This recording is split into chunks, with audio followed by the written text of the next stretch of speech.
Perkenalkan, nama saya Siti Rozia dengan NIM 2285-2055 dari kelas 3B, Prodi Bimbingan Konseling Universitas Sultan Ageng Tirtayasa.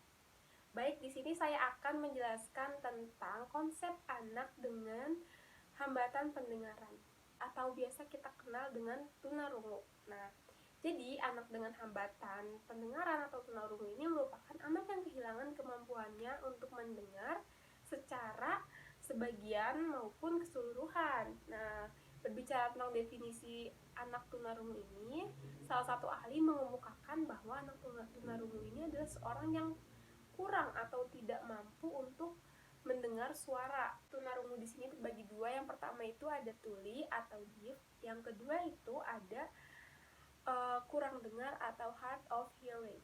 Nah, individu yang dikatakan tuli adalah orang yang kehilangan pendengarannya, yang kemudian hal tersebut menghambat suatu penyampaian informasi, mulai pendengaran, baik itu menggunakan suara seperti speaker ataupun tidak tepat akan terhambat pendengaran.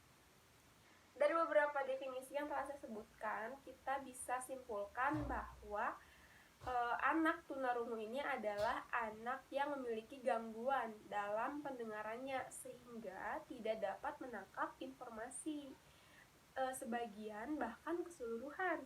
Nah, melalui sistem pendengarannya, walaupun anak tersebut ini diberikan alat bantu pendengarannya, tetap saja suara atau informasi yang disampaikan ini sedikit terhambat. Nah, selanjutnya saya di sini akan menyampaikan faktor penyebab tunarungu. Nah, faktor penyebab tunarungu ini ada yang pertama fase prenatal. Apa sih fase prenatal itu? Jadi fase di dalam kandungan atau sebelum dilahirkan. Nah, di sini itu ibu sedang hamil bisa mungkin mengkonsumsi obat-obatan secara skala besar. Terus yang kedua faktornya itu mengalami kelainan pendengaran sejak di dalam kandungan.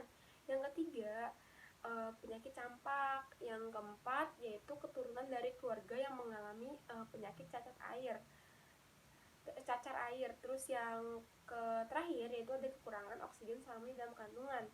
Yang kedua yaitu faktor anak saat dilahirkan atau fase natal.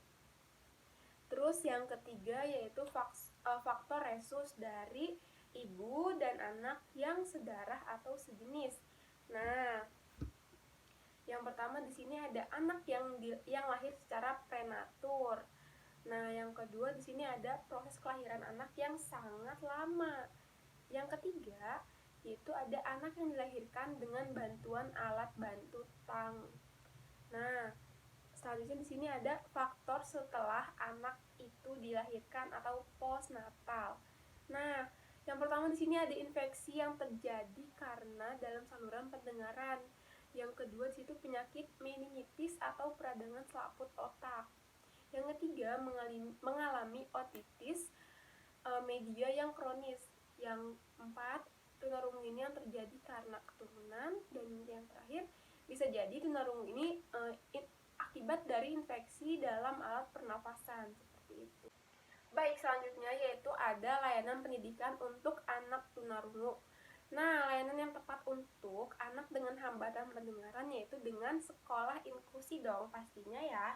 Pada sekolah ini setiap anak ini jadi sesuai dengan kebutuhannya, kebutuhan khususnya seperti itu.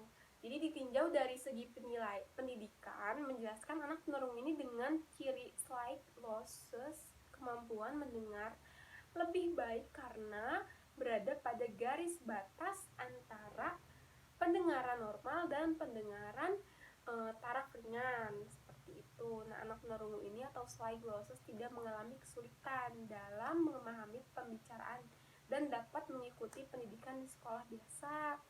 Nah, dengan syarat posisi tempat duduknya perlu diperhatikan, teman-teman.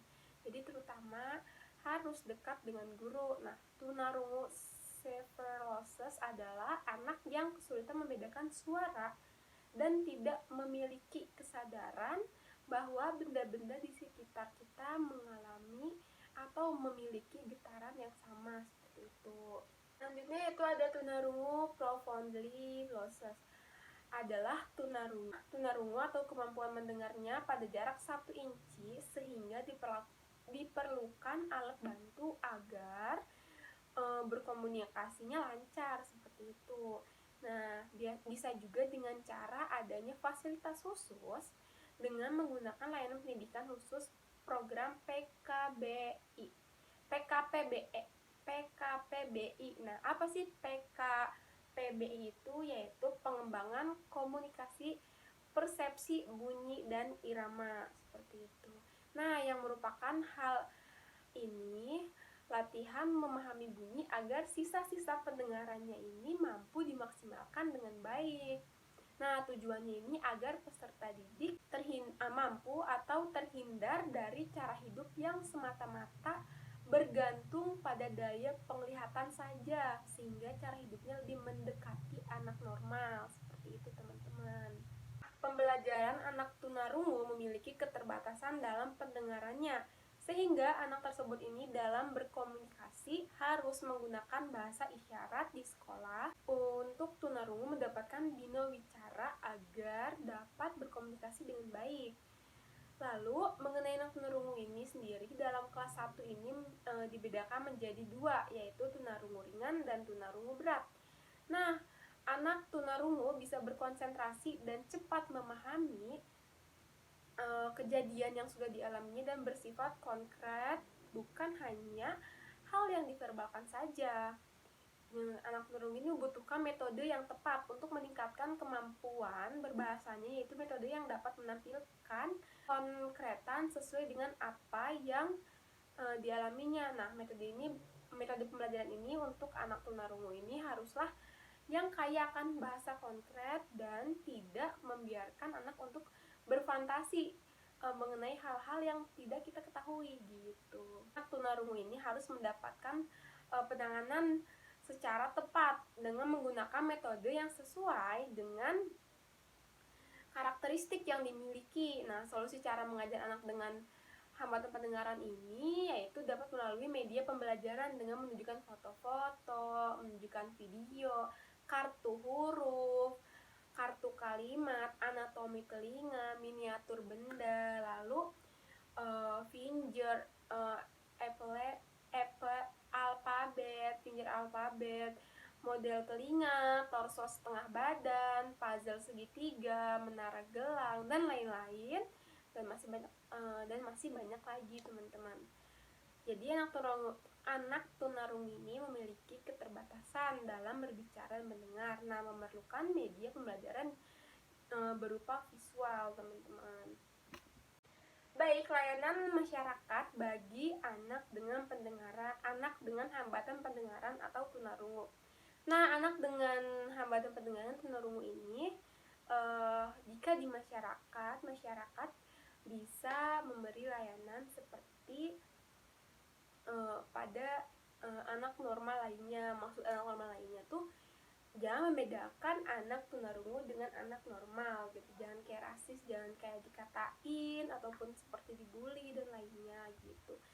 Dan selanjutnya yaitu kita harus memberi edukasi kepada masyarakat bahwa anak inklusi ini merupakan anak istimewa, yaitu dimana kita harus memperlakukannya istimewa juga dan penuh kesabaran seperti itu, agar anak inklusi ini ketika di masyarakat mereka nyaman dan mereka merasa percaya diri gitu.